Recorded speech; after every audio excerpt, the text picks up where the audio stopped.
మనిషిని తెచ్చివలే ఫస్ట్ నువ్వు ఎలా తీసుకెళ్ళాలి? తమ్ముడికి పిల్లని ఎలా చూపించాలండి? పిల్లలకి ఎలా చూపించాలి? పిన్ని వైకుంఠ దర్శనం చూపించన్నది. ఇది నేను వెళ్తే తీసుకెళ్తానమ్మంటే నాతో బయలుదేరి వచ్చిందండి. ఇప్పుడు ఆ పిల్లలకి ఎలా చూపించాలా? నేను తీసుకెళ్లి అమ్మాయిగా మీ అమ్మ పట్ల ఇచ్చారో చెప్పాలా? ఏమని చెప్పాలి? మా తమ్ముడికి బాబు మీ ఆవిడ పట్ల కట్టుగా ఇచ్చారా చెప్పాలా? నేను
చేసాము టికెట్ల కోసము.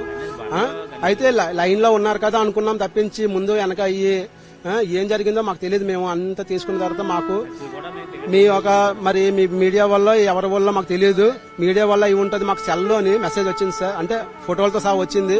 అప్పుడు ఆవిడని మేము గుర్తించి అమ్మ మా తాలూకు మనిషి చనిపోయిందని రాత్రి 11 గంటలు మాకు తెలిసింది సార్. ఆవిడ ఎప్పుడు చనిపోయారో మాకు తెలియదు. వీళ్ళు తీసుకొచ్చి సార్ అంబులెన్స్ లోని మాకు ఇన్ఫార్మ్ కూడా చేయలేదు. ఇన్ఫార్మ్ చేయకుండా ఇక్కడేమో వాళ్ళు మార్చిలో పెట్టేశారు సార్. మేము 11 గంటలకు వచ్చిన తర్వాత ఇక్కడికి మేము తెలుసుకొని వచ్చి ఇక్కడ 11:30 అంత అయింది సార్. వచ్చిన తర్వాత మేము మా బాడీ ఇలాగ చనిపోయిన తర్వాత ఏంటి మార్చిలో లేదు హాస్పిటల్ ఉందని చెప్పి ఇక్కడికి వచ్చాను నేను వెంటనే. అయితే ఇక్కడికి వస్తే ఇక్కడ లోపలికి వెళ్ళి చూశాను, కనబడలేదు. మళ్ళీ పక్కన హాస్పిటల్కి వెళ్ళమన్నారు, అక్కడ చూశాను, కనబడలేదు. ఇలా బయటకు వచ్చిన తర్వాత సెల్ల వచ్చింది. సెల్ల చూసి అప్పుడు మేము ఇక్కడికి వచ్చాం. లేకపోతే మాకు సెల్ల తాపతి మాకు తెలియదు మా ఆవిడ అయిందని. నేను ఇక్కడికి వచ్చిన తర్వాత సార్ ఇక్కడ అడిగాను, సార్ ఇలాగ మా పేషెంట్ అండి మా తాలూకా ఒక పేషెంట్ చనిపోయారంట ఇలాగెలాగా అని అడిగితే అమ్మ ఇక్కడ నుంచి తీసుకెళ్లి మార్చిలో పెట్టేసాం అన్నారు. అయితే మార్చి దగ్గరికి వెళ్ళాం సార్. మార్చి దగ్గర ఎవ్వరూ లేరండి, తాళం వేస్తుంది సార్. అప్పుడు ఆ టైం అప్పుడు నైట్ టైం సార్ 12-1 గంట అవుతుంది సార్. మళ్ళీ వచ్చాను సార్, అడిగాను మేము లేకుండా మీరు ఎలా పెట్టారు మాకు ఇన్ఫార్మ్ చేయాలి కదా, రెస్పాన్సిబిలిటీ మీకు ఉంది కదా. మేము వచ్చిన తర్వాత మాకు చూపించిన తర్వాత కదా మీరు అక్కడ పెట్టాలి. పోనీ రేపటి వరకు పంపించడానికి అవ్వదని, తెల్లవారు పంపించడానికి అవ్వదు కదా, అందుకని పెట్టాము, మీకు పెడుతున్నాము, మీకు చెప్పి పెడుతున్నామని మాకు చూపించి పెట్టాలంటే అస్సలు వాళ్ళు ఏం పట్టించుకోలేదు సార్. మీ మీడియా వాళ్ళే రాత్రి అంతా మాకు రెస్పాన్స్ ఇచ్చి వీళ్ళని కలవాలి వాళ్ళని కలవాలి అని చెప్పి మాకు చాలా ఓదారుగా ఉన్నారు సార్. మీ వల్లే మాకు రాత్రి అంతా ఇదైంది సార్.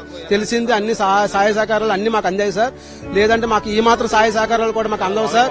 మేము ఊరు కానీ ఊరు వచ్చాం సార్. ఇప్పుడు అంటే వీళ్ళు ఆగండి సార్, వీళ్ళు ఏంటనుకున్నారంటే అంటే ఫస్ట్ ఈవిడ చనిపోయింది కాబట్టి ఒక బాడీ కాదు కామప్ చేసేద్దామని వీళ్ళు ఏంటంటే అక్కడ పెట్టేశారు. అదే తర్వాత చాలా బాడీలు చనిపోయారు కాబట్టి వీళ్ళు చేయలేకపోయారు. అయితే వీళ్ళ ఆవిడని ఇప్పటికి వచ్చి మాకు చూపించలేదు సార్. ఆ మార్చిలో ఉన్న ఆవిడని కూడా చూపించలేదు. ఇప్పటికి వచ్చి మీరు రాత్రి నుంచి అడుగుతున్నాం కానీ మాకు చూపించకుండా మార్చిలో పెట్టవలసిన అవసరం వాళ్ళకి ఏంటండి అసలు. ఆవిడేమి ఆత్మహత్య చేసుకోలేదు, విషం తాగలేదు, ఎక్కడ యాక్సిడెంట్ అవ్వలేదు. అక్కడ రెస్పాన్స్ లేదు. ఇక్కడ పోలీసులు అడిగినా సరే ఇది లేదు, డాక్టర్లు కూడా రెస్పాన్సిబిలిటీ లేదు. అసలు డాక్టర్లు ముందు మాకు ఇన్ఫార్మ్ చేయాలి కదండి, పలానా ఆవిడ చనిపోయిందని. పోలీసులు కూడా ఇన్ఫార్మ్ చేయాలి కదండి, మీ తాలూకా ఆవిడ చనిపోయింది అని. అంటే మేము ఇక్కడ దర్శనార్థం అయి వచ్చామా లేకపోతే మామూలుగా వచ్చాం అనాథల్లాగా ఉన్నాం. మరి రీ హాస్పిటల్కి వచ్చాము. అసలు రీ హాస్పిటల్ ఏం సార్ అసలు మాకు చూపించలేదు సార్. రాత్రి నుంచి అడుగుతున్నా, మాకు చూపించలేదు. వాళ్ళ ఆయనకి పిల్లలకి చూపించలేదు. మేము వాళ్ళతో వచ్చాం సార్. మేము వైజాగ్ నుండి వాళ్ళతో కూడా వచ్చాం అనమాట. అసలు చూపించట్లేదు, ఒక అనాథ శవంలాగా వేస్తారు అంతే. కానీ ఆ శవం ఉందని చెప్తున్నారు కానీ చూపించలేదు. ఇప్పటికి వచ్చి అంటే సైలెంట్ చేసేద్దాం అనుకున్నారండి. ఒక శవమే కదా సైలెంట్ చేద్దాం, తర్వాత బోల్ శవాలు చచ్చిపోయాయి. ఇంకా వాళ్ళకి ఆల్టర్నేట్ లేదు ఇంకేది కూడా. ఉన్నారు, ఏడుస్తున్నారు లోపల ముగ్గుపోయి రాత్రి నుంచి. మేము ఏంటంటే మీ మీడియా వాళ్ళు రాత్రి మాకు సహాయ సహకారాలు అందించారు కాబట్టి కొంచెం పోలీసులు వచ్చి మాకు కేసు అయితే రాసుకున్నారు. లేదంటే మమ్మల్ని కూడా అలాగే వదిలి మీ సహకారం లేకపోతే మాకు రాత్రి నుంచి అది మీ వల్లే మాకు కొంతమంది పెద్దలు వాళ్ళు వచ్చి రాత్రి నుంచి మాకు ఇదవుతున్నారు సార్. మీ యొక్క పెద్దలు ఉండడం వల్ల ఈ పేపర్ ద్వారా విలేకరుల ద్వారా మేము తెలుసుకుని ఈ ప్రదేశంలోకి రావాల్సి వస్తుందా కానీ మాకు ఎలాంటి రెస్పాన్స్ లేదు. మేము తీసుకుని వచ్చే బాడీలు ఇక్కడ టీచర్లు తీసుకెళ్లారు, అప్పుడు కూడా మాకు ఎలాంటి రెస్పాన్స్ లేకుండా చేసేస్తారు. కాబట్టి మీ ద్వారా మేము తెలుసుకొని మీ సహాయం వల్ల మేము ఇక్కడ నిలబడినాం కానీ మమ్మల్ని ఎవరు పట్టించుకోలేదు. మాది నాగలాపురం అమ్మే, మేము హెల్ప్ చేసేదానికి వచ్చి అన్బెలగాని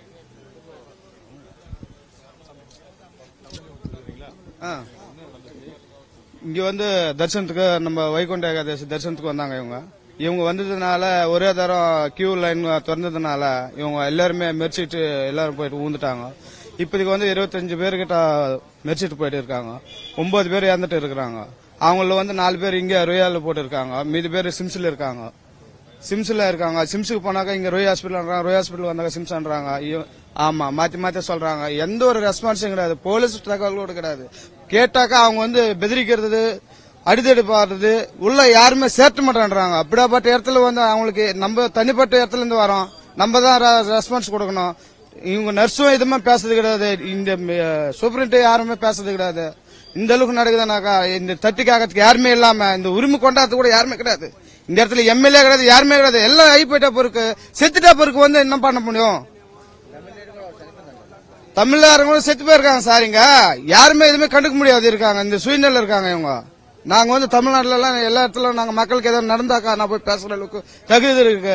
புரட்சி பாரதம் ஏபிஎல் புரட்சி பாரதத்துல நாங்க ஸ்டேட் பேங்க் லீடரா இருக்கேன். நான் இந்த லீடர்னால தான் நான் யார் வந்தாலும் எது வந்தாலும் நான் இங்க தட்டி கேட்கற உரிமை இருக்கு. நானும் இந்த இடத்துல வந்து எடுத்து வந்து போட்டு வச்சிருக்கேன் 2-3 பேரும். இந்த இடத்துல எந்த ரெஸ்பான்ஸும் கிடையாது, யாருக்குமே ரெஸ்பான்ஸே கிடையாது. ஒரு நர்ஸை கூப்பிட்டாக்கா வரான்னு சொல்லிட்டு போறாங்க, 10 நிமிஷம் 20 நிமிஷம் சொல்றாங்க. பேஷண்ட் வந்து பாக்கிறதே கிடையாது.